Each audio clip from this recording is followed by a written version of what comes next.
Bonjour, aujourd'hui nous allons voir dans une courte vidéo comment tracer un parallélogramme avec trois longueurs qui nous sont données. C'est parti. Alors, ici on nous demande de construire le parallélogramme IJKL avec IJ qui est égal à 6 cm, KJ qui est égal à 4 cm et KI qui est égal à 7 cm. Alors, ce que l'on va faire, c'est que l'on va déjà commencer par faire un schéma. Ici, notre parallélogramme, il n'est pas tracé dans l'exercice, donc pour avoir une représentation visuelle, on va faire un schéma à main levée, en respectant bien l'ordre des lettres.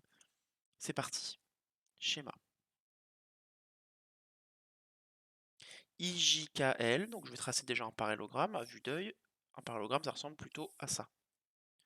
IJKL, je vais placer les lettres en tournant bien autour de ma figure, dans un sens ou dans l'autre, mais en respectant bien l'ordre. Vous voyez qu'ici, ça ne se croise pas. IJKL, j'ai fait le tour du parallélogramme. Ensuite, je vais mettre les mesures que j'ai notées ici. Donc ici, IJ mesure 6 cm, KJ mesure 4 cm, et KI, eh bien KI, on voit bien qu'il n'est pas sur les côtés du parallélogramme. En fait, KI, ici, la mesure qu'on nous donne, c'est la mesure d'une diagonale. En général, quand on veut tracer un parallélogramme, on va vous donner soit une diagonale, soit la mesure d'un angle. Ici, on s'occupe du cas où c'est la diagonale. Eh bien, qu'est-ce qu'on va faire maintenant? Tracer ce parallélogramme, ça revient déjà à tracer ce triangle ici, que je vais repasser un petit peu en rouge pour qu'on le voit davantage. Voilà. Une fois que vous aurez tracé ce triangle, vous verrez, c'est très facile. Et tracer un triangle, vous savez faire. Je vais revoir avec vous quand même la méthode. Première étape. Première étape, eh bien, je vais tracer un segment. Ici, je vais commencer par ma diagonale, mais c'est pas obligé, je peux commencer par ce que je veux. Petite remarque au passage, je travaille sur une feuille blanche. Il n'y a pas besoin de s'appuyer sur les carreaux. Je trace une diagonale de 7 cm. Vous voyez que je la penche un petit peu pour qu'elle ressemble un peu à la diagonale de mon schéma. C'est pas obligatoire, mais comme ça nous permet de se repérer par rapport au schéma. Donc ici, j'ai placé le point I et le point K. Alors, pour trouver l'emplacement du point J, qui devrait être quelque part par ici, il faut qu'on trouve une distance de 6 cm de ce côté et une distance de 4 cm de ce côté. Alors ça, on va le faire au compas. Avec mon compas, je vais commencer par trouver IJ. Je prends ma règle, et avec mon compas, je prends une ouverture de 6 cm pour correspondre à la distance entre le point I et le point J. D'accord? Cette distance que je veux reproduire. Donc, je pointe sur I et je trace. Je trace un arc suffisamment grand pour être sûr de croiser quand je vais passer de l'autre côté. D'accord? Le point J, pour l'instant, il pourrait être n'importe où, ici. Ça, c'est 6 cm de I.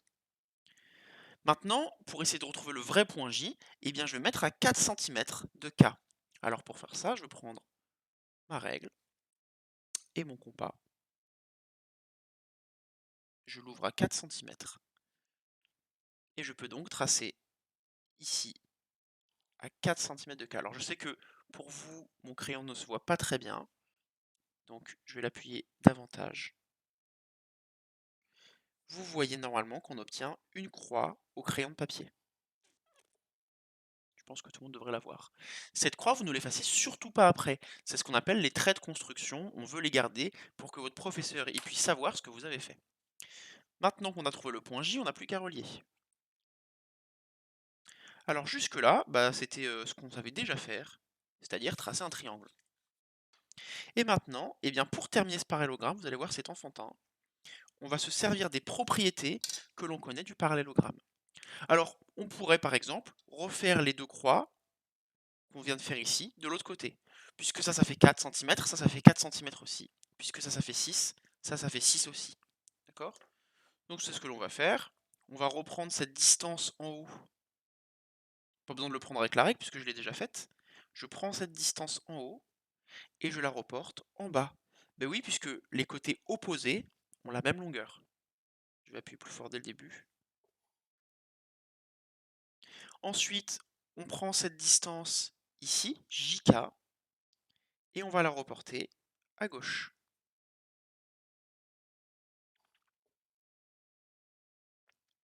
J'ai ma nouvelle croix. Je peux donc terminer ce parallélogramme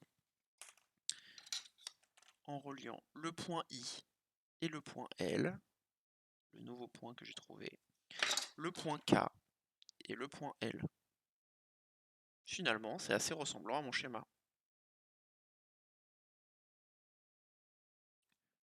C'est tout pour cette vidéo, donc n'hésitez pas à la repasser, à regarder plus doucement, à mettre sur pause pour les étapes, et moi je vous mets un résumé des étapes une par une.